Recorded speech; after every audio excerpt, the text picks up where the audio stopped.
Comment on fait à Sainte-Claire si on trouve que les maths, c'est pas très drôle?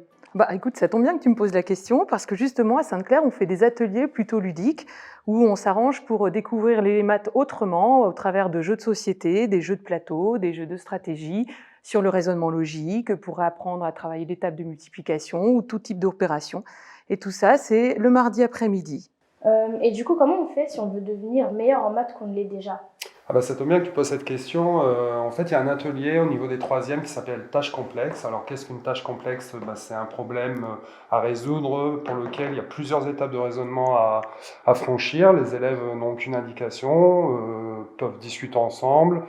En fait, ils sont dans l'état d'esprit d'un chercheur. Un problème est posé, à eux de se débrouiller avec leur bagage mathématique. Et pour ceux qui veulent en faire encore plus, c'est possible? Ah oui, oui, on participe à un concours qui s'appelle le Rallye des mathématiques et qui est organisé par l'IREM, donc l'Institut régional de l'enseignement des mathématiques, basé à l'Université de Lille 1. Et en fait, il y a des équipes de 4 élèves, de la 6e à la 3e, qui vont déambuler pendant toute une demi-journée à travers Sainte-Claire pour effectuer 7 épreuves. Et la meilleure équipe du collège, en fait, aura le droit à faire la finale régionale à l'Université de Lille 1 en juin. Et du coup, à Sainte-Claire, est-ce qu'on apprend à utiliser les ordinateurs? Alors, ça tombe bien que tu me poses cette question parce que justement, à Sainte-Claire, dès la 6e, on propose un atelier autour de la recherche et de l'algorithme, de la programmation informatique.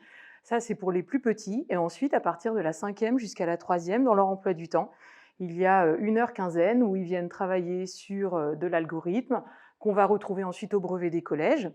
Et puis d'ailleurs, pour pratiquer une petite sélection et voir qui est le meilleur, on fait aussi le concours Castor informatique, à l'issue duquel il y a des étapes pour être sélectionné jusqu'au grand résultat à Paris lors du concours Algorea.